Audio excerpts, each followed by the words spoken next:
जय श्री श्याम मित्रों, मैं हूं आपका ज्योतिष मित्र पंडित हर्ष। एक बार फिर से आपका हमारे YouTube चैनल एस्ट्रो पंडित हर्ष शर्मा में स्वागत है। बड़े ही सरल तरीके से ज्योतिष को जानेंगे और समझेंगे। मित्रों, आज का हमारा चर्चा का विषय रहने वाला है श्राद्ध पक्ष। जानेंगे श्राद्ध पक्ष के 16 दिन ही क्यों, और जानेंगे श्राद्ध पक्ष के 16 दिन और उनके संयोग के बारे में। तो जुड़े रहिए हमारे इस YouTube वीडियो के साथ में अंत तक। आइए मित्रों, जानते हैं श्राद्ध पक्ष में 16 दिन ही क्यों होते हैं।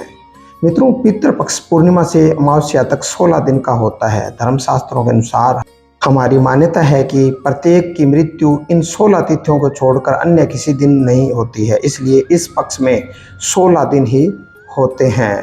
एक मनोवैज्ञानिक पहलू यह भी है कि इस अवधि में हम अपने पितरों तक अपने भाव पहुंचाते हैं, क्योंकि यह पक्ष वर्षा काल के बाद आता है। अतः ऐसा माना जाता है कि आकाश पूरी तरह से साफ हो जाता है और हमारी संवेदनाओं और प्रार्थनाओं के आवागमन के लिए मार्ग सुलभ हो जाता है। ज्योतिष और धर्मशास्त्र कहते हैं पितरों के निमित्त यह काल इसलिए विश्रेष्ठ माना गया है क्योंकि इसमें सूर्य कन्या राशि में रहता है और यह ज्योतिष गणना पितरों के अनुकूल होती है। मित्रों, श्राद्ध पक्ष भाद्र शुक्ल पूर्णिमा से आश्विन कृष्ण अमावस्या तक होता है। इस अवधि में 16 तिथियां होती है और इन्हीं तिथियों में से प्रत्येक की मृत्यु होती है।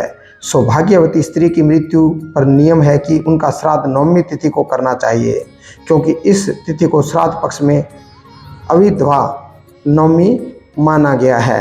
9 की संख्या भारतीय दर्शन में शुभ मानी गई है। सन्यासियों के श्राद्ध की तिथि द्वादशी मानी गई है, जिसे 12वीं कहते हैं। शस्त्र द्वारा मारे गए व्यक्तियों की तिथि चतुर्दशी मानी गई है। विधान इस प्रकार भी है कि यदि किसी की मृत्यु का ज्ञान न हो तो या पितरों की ठीक से जानकारी ना हो तो सर्व पितृ अमावस्या के दिन श्राद्ध किया जा सकता है और किया जाता है।